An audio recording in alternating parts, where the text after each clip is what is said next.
నమస్తే, welcome to YSM news. నాన్నగారు శంకుస్థాపన చేసి మొదలుపెట్టిన ఈ పూల సుబ్బయ్య వెలిగొండ ప్రాజెక్టును ఆయన కొడుకుగా 2 టనల్స్ పూర్తి చేసి ఈ రోజు జాతికి అంకితం చేయడం. ఈ పూల వెంకట సుబ్బయ్య వెలిగొండ ప్రాజెక్టును అప్పట్లో నాన్నగారు, ఆ దివంగత నేత ప్రీతమ నాయకుడు రాజశేఖర రెడ్డి గారు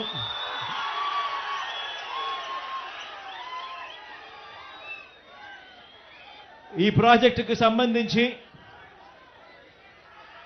ఆయన శంకుస్థాపన చేసి ప్రాజెక్టు పనులు మొదలు పెడితే ఈరోజు ఆయన కొడుకుగా